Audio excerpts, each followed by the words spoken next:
Diogenes नाम का दार्शनिक एक बार सिकंदर से उसकी बात चल रही थी। डायोजनीज एकदम मस्त मौला जैसे सर है, कुछ मतलब नहीं दुनिया जहां से, जो बुनियादी जरूरतें हैं पूरी हो रही हैं, पर्याप्त है। डायोजनीज एक सिनिक फिलोसफर था, अमीर आदमी था, सब छोड़ के, बुद्ध की तरह सब छोड़ छाड़ के एक सड़क के पास रखे हुए एक टब के अंदर रहता था। सारी संपत्ति छोड़ के बैठे, उसके पास कुल संपत्ति क्या थी? पानी पीने का एक गिलास और एक आध कपड़ा जो वो पहनता था। एक दिन गिलास चोरी हो गया, तो लोगों ने कहा यार तुम्हारे तो गिलास भी चोरी हो गया। वो बोला यार मजा आ गया मुझे, कल तक मुझे नींद आते हुए ना परेशान रहता था गिलास कोई लेना जाए, अब चला गया, परेशानी ही नहीं हो रही। और रही बात पानी पीने की, जब मैं कल नदी पे गया गिलास भर रहा था तो पड़ोस में एक कुत्ता आया, वो सीधे पी रहा था, तो मैं भी सीधे पी लूंगा, क्यों गिलास ढो बिना बात के। जब सिकंदर ने उसकी ख्याति सुनी, सिकंदर राजा था, तो सिकंदर उसके पास गया। वो आदमी आराम से लेटा हुआ धूप में, सिकंदर सामने आके खड़ा हुआ। सिकंदर बोला मैं यूनान का राजा सिकंदर हूं। उसने यूं देखा, बोला हाँ जानता हूं। बोले मैं आपसे बहुत प्रभावित हूं डायोजनीस, क्या मैं तुम्हारे लिए कुछ कर सकता हूं? उसने कहा हाँ, थोड़ा साइड में हो जाओ, धूप आ रही थी।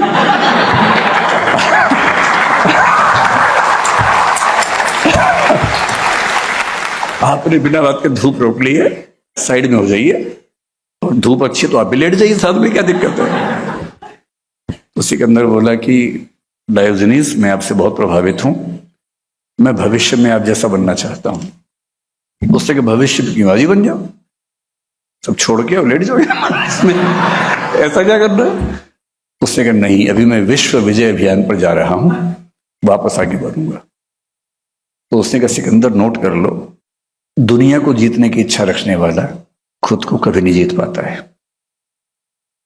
अगर दुनिया को जीतने की इच्छा से मुक्त हो जाओ तो यहां आना।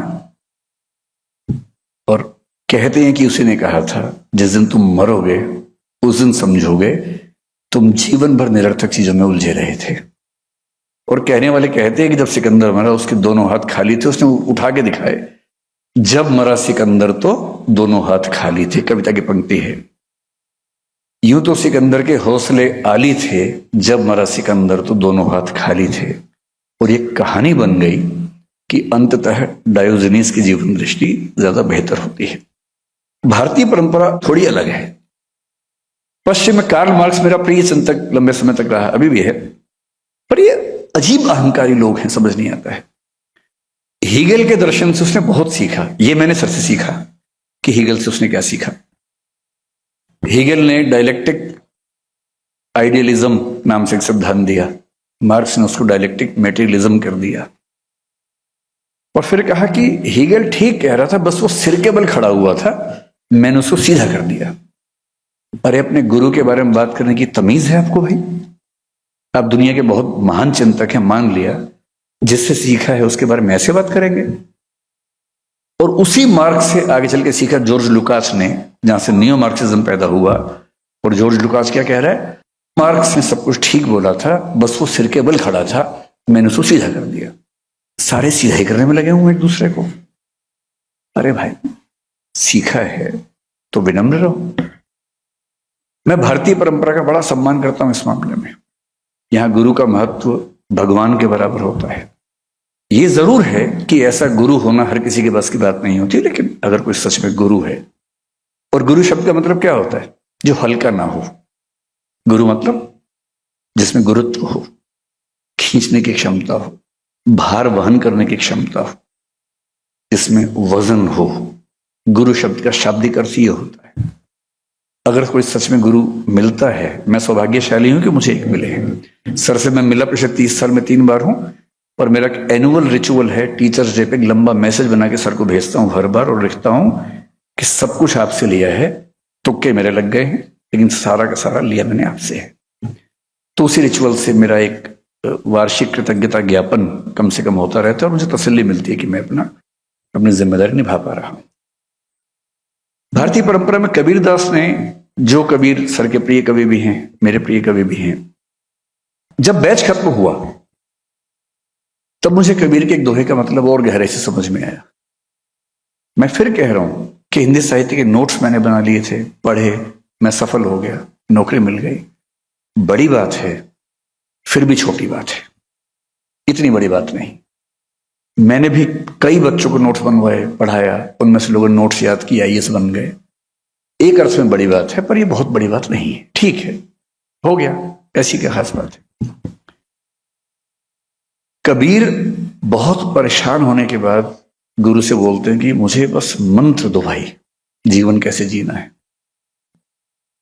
तब शायद उनके गुरु ने कुछ मंत्र दिया और तब कबीर लिखते हैं, सतगुरु हमसु रीझ कर कहया एक प्रसंग, बरस्या बादर प्रेम का भीज गया सब अंग। सतगुरु ने हमसे खुश होकर एक ऐसी बात कही, ऐसा लगा कि प्रेम का बादल फट गया हो और सारे अंग भीग गए। तो यहां प्रेम को ज्ञान कर सकते हैं। सतगुरु हमसु रीझ कर कहया एक प्रसंग, बरस्या बादर ज्ञान का भीज गया सब अंग। और वो जो एक इंटरडिसिप्लिनरी अप्रोच, जिज्ञासा, हर विषय को समझने की अकुलाहट, वो सब चीजें जब मिली, और मैं सोचता हूं कि मैं कैसे धन्यवाद करूं। पहली बार मुझे मौका मिला कि मैं सबके सामने ये सब बातें बोल सकूं, वरना मैं अंतर्मुखी हूं, सर मुझसे भी ज्यादा अंतर्मुखी हैं। तो मैं सोचता हूं कि अगर हम दोनों अकेले मिलें तो क्या होगा।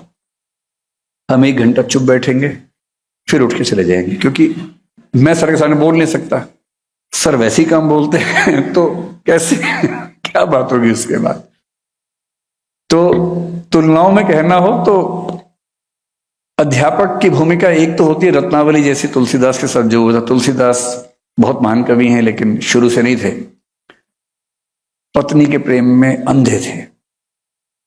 पत्नी के प्रेम में अंधा होना बुरी बात है कि अच्छी बात है, पता नहीं आज का जमाना क्या सोचेगा, लेकिन वहां ऐसा माना गया कि थोड़ा ज्यादा अंधापन हो गया था। इतने अंधे हो गए थे कि पत्नी एक दिन बोली कि मायके जा रही हूं या भाई के जा रही हूं, मतलब भाई के घर जा रही हूं। अब इनकी बेचैनी का आलम ये कि मैं तो आज ही जाऊंगा, ससुराल चला जाऊंगा मिलने के लिए। रास्ते में नदी थी, उफनती हुई नदी, पुल टूट गया था बाढ़ से, कैसे जाएं। बेचैनी का आलम ये कि एक लाश तैर रही थी, उस पर चढ़ के पार करके पहुंच गए, लाश को नाव बना के पहुंच गए। फिर पहुंचे घर, बाहर से आवाजें दी, किसने खोला ही नहीं, आधी रात का समय था। ये पता था कि उनकी पत्नी 2nd फ्लोर पे रहती है। एक रस्सी दिखी, रस्सी चढ़ के पहुंचे 2nd फ्लोर पे, नॉक किया, पत्नी ने दरवाजा खोला, चौंक गई कि ये यहां कैसे पहुंचे, 2nd फ्लोर पे कैसे आ गए। बोले रस्सी थी, उस पर चढ़ के आ गया।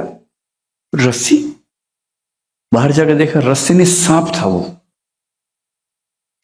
आदमी जब अंधा होता है प्रेम वासना में, तो सांप पे चढ़ के सोचिए कोई जा रहा है। तब पति ने ऐसी फटकार लगाई, बोले जितनी आसक्ति मेरी देह से है उसकी 1% भी राम से होती ना, तुम्हारा जीवन बेहतर हो गया होता। वहां से टर्निंग पॉइंट आता है, वो जाते हैं चित्रकूट, और उस चित्रकूट में रहना शुरू करते हैं, वहां रह के साधना करते हैं। तब राम और हनुमान से उनकी कहते हैं कि एक स्वप्न में मुलाकात होती है। वहां से रामचरितमानस पैदा होती है, हनुमान चालीसा पैदा होती है। अब रत्नावली से बाद में कोई पूछे आपका क्या योगदान है, वो कहे कि मैंने तो खाली डांटा था एक बार, या सर कह रहे खाली पानी डाला था थोड़ा सा। और वो डांट कितनी क्रांतिकारी है। विद्योत्तमा न डांटती कालिदास को तो वो कभी कालिदास न बनता। एक मूर्ख किस प्रकार व्यक्ति बना रहता जीवन भर, विद्योत्तमा की डांट ने ही उसको कालिदास बनाया। और एक आखिरी उदाहरण जो मुझे सबसे प्रिय है, डॉक्टर अंबेडकर ने लिखा है। अंबेडकर ने जब 10वीं क्लास पास कर ली, वो अपने परिवार, संयुक्त परिवार, अपने पूरे मोहल्ले के पहले व्यक्ति थे जिसने 4थी क्लास पास की थी। 4थी क्लास पास हुई तो बड़ा मतलब माहौल बन गया कि किसी बच्चे ने 4थी क्लास पास की है, ऐसा परिवार था उनका। करते करते 10वीं क्लास पास कर ली। जब 10वीं क्लास पास कर ली तो उनके एक अध्यापक थे, डॉक्टर कृष्ण जी अर्जुन केलुस्कर कहते हैं उनको। किर्लोस्कर जी ने कहा कि तुम पढ़ने में इतने अच्छे हो, अपने समाज में सबसे अलग हो, शायद ही कोई बच्चा है जो इतना गहराई से पढ़ता है। मैं तुम्हें किताब देता हूं पढ़ने के लिए। अपनी लिखी हुई एक किताब दी जिसका नाम है गौतम बुद्धाचे चरित्र, मराठी किताब है। 1907 की बात है, 1898 में किताब लिखी थी उन्होंने। 1907 में अम्बेडकर ने 10वीं क्लास पास की तो वो किताब दी। मराठी में गौतम बुद्ध की जीवनी है। और गौतम बुद्ध की जीवनी एग्जैक्टली वो नहीं जो हम सुनते हैं, उसमें कुछ कुछ थोड़े चेंजेस हैं। वो कभी चेंजेस विस्तार में बात करेंगे उसके बारे में, मौका मिलेगा तो। डॉक्टर अम्बेडकर क्या कहते हैं? वो लिखते हैं कि मेरे जीवन का टर्निंग पॉइंट वो किताब थी। वो किताब मुझे ना मिलती तो मैं वो ना होता जो आज दुनिया मुझे जानती है। इसलिए एक महान अध्यापक वो होता है जो अपने विद्यार्थी के अंदर जिज्ञासा पैदा करे, अपने विद्यार्थी को अंतर्दृष्टि दे, अपने विद्यार्थी को एक बेहतर मनुष्य और बेहतर साधक बनने में प्रेरणा दे। इन्हीं शब्दों के साथ ये कहते हुए कि मैं कितना भी कह लूं उस एहसान के नजदीक भी नहीं पहुंच पाऊंगा जो मुझ पे है। भाषा की अपनी सीमा होती है, उन सीमाओं के तहत जो कहना संभव था वो मैंने कहा। असाध्य वीणा कविता में अज्ञेय का प्रियंवत जब वीणा बजा देता है तो लोग उसको थैंक यू बोलते हैं कि आपने कमाल कर दिया, आज तक कोई नहीं बजा पाया, आपने वीणा बजा दी। तो वो ईमानदारी से कहता है पूरी सभा के सामने, श्रेय नहीं कुछ मेरा, मैं तो डूब गया था स्वयं शून्य में। वीणा के माध्यम से अपने को मैंने सब कुछ को सौंप दिया था। सुना आपने जो वह मेरा नहीं, न वीणा का था, वह तो सब कुछ की तथता थी। वह महाशून्य, वह महामौन, अनाप्त, अद्रवित, अप्रमेय, शब्दहीन जो सब में गाता है। और कविता की अंतिम पंक्ति है कि उठ गई सभा, सब अपने अपने काम लगे, युग पलट गया। मैं भी अंतिम पंक्ति यही कहूंगा, आज का भाषण भी जो आपने सुना है वो भी मेरा नहीं था, वो भी यहां से आया है। धन्यवाद।